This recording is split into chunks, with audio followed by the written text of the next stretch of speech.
Simona, through to the second week. Just talk us through your thoughts on the match and how you feel here in Melbourne so far. Well, it was a great match. I think I played good tennis. She was a little bit tired and exhausted, but I'm pleased with the way I played, and I feel good to be in the second week. All right, thank you. We'll take English questions in the room. Ben? Congratulations, Simona. Good to see you. Good to see you too. Happy New Year. What are you feeling on court right now? Obviously, the scores you've had this week have been very impressive. Are you feeling like this is some of the best you've played in a while? The last 12 months, yes. I feel great physically, first of all, and mentally I'm confident and also strong, I would say. Feeling the game, feeling joy out there, and I think that helps me to be positive and to be confident that I have a chance every time I step on the court.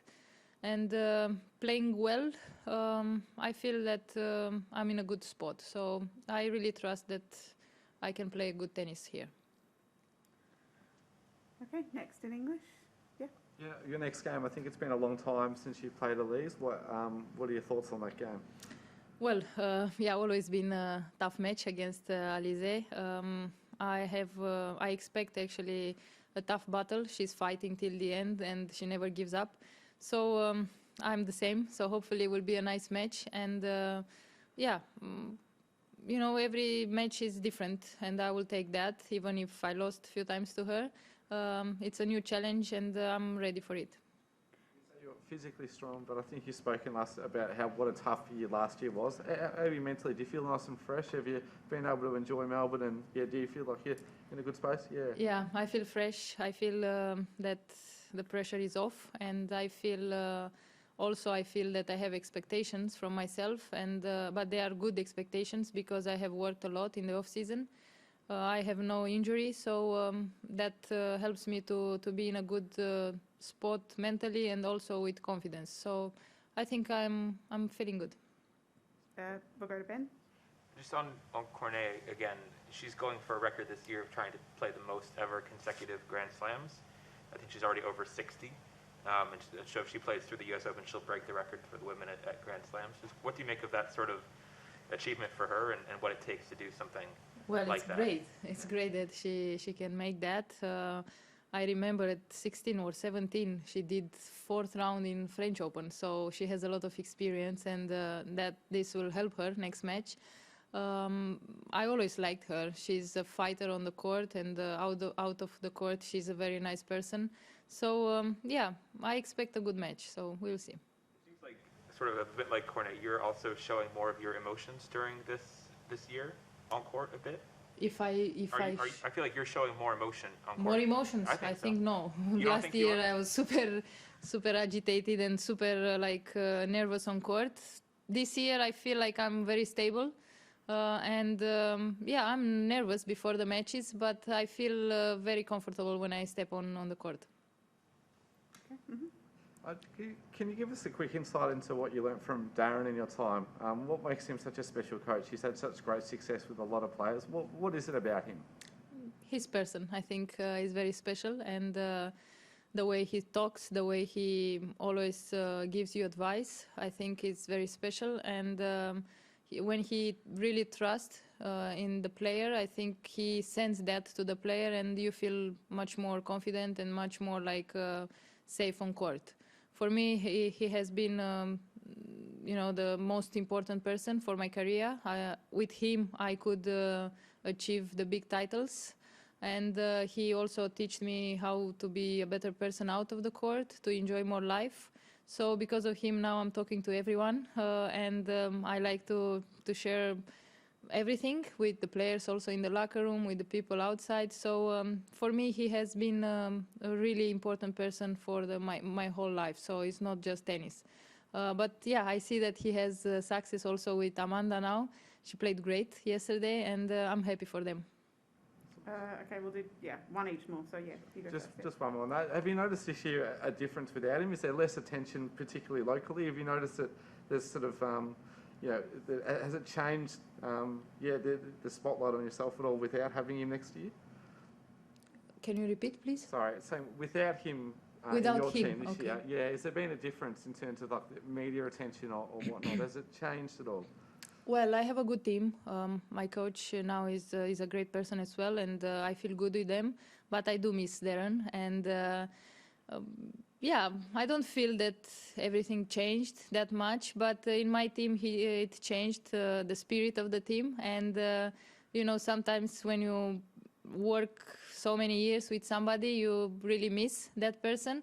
But yeah, it is how it is, and I have to look forward just to play my tennis, my best tennis. Okay, Ben, last one. This is, I think, the first time you're in a red dress again here since you made the final in 2018. Is this a lucky color for you in Melbourne, do you think? Hopefully, hopefully that I can repeat that. But yeah, I love this outfit. It's beautiful, and I feel good with it. So I hope I can have many matches with it. Okay, I think we'll go to English online. We'll take some online questions now, and we'll start with Courtney Newen, WTA. Your question, please.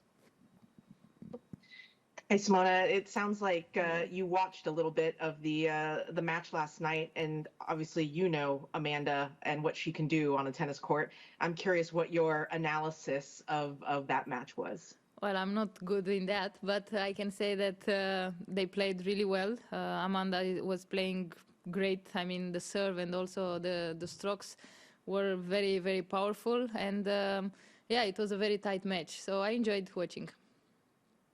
And then just in terms of going into the second week, as Ben mentioned, you haven't dropped that many games and you've managed your energy very well through the first week. How much more confidence does it give you when you play a slam and you go into the second week of it, knowing that you haven't had to run around for 3 hours, you haven't had to, you know, do that sort of work in the first week of the tournament?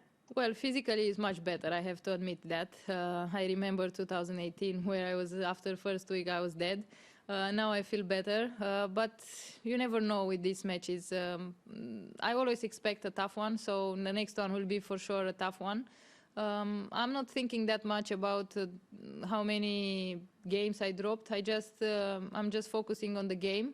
And I felt pretty good out there today, and I feel that my game is there. So I have just to keep the focus in the game, and just doing my best, fighting for every ball. I will have to do that next one. Thank you. We'll have time for 2 more English questions. We'll start with David Cain, Tennis Channel.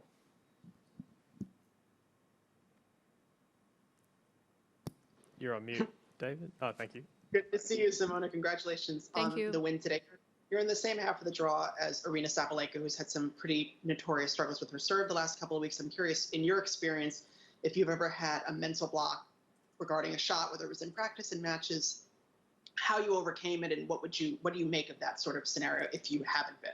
Well, we are a little bit different as players. She's hitting very strong. I'm not hitting that strong, so it's tough to say about that. But I would say that I had with Golubic 2 weeks ago, with problems with the serve, but next day I was fine. So yeah, sometimes it's frustrating that you cannot feel the timing or feel the shot, and you can get down a little bit. But with patience, I think you can get over it.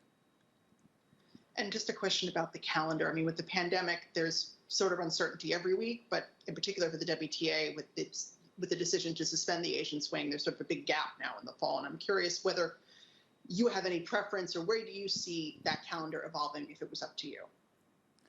About the calendar of the tournaments this year, I saw the calendar and it looks pretty normal. So I'm happy that we can play all the tournaments. Yeah, the pandemic period I think was tough for everybody, but let's have confidence and say that we'll stop soon and we can get to normal life. But yeah, I feel happy that WTA has done such a good job and kept the tournament. So I'm looking forward to play as much as possible this year. Thank you. We'll take our final question from Prajwal, Times of India.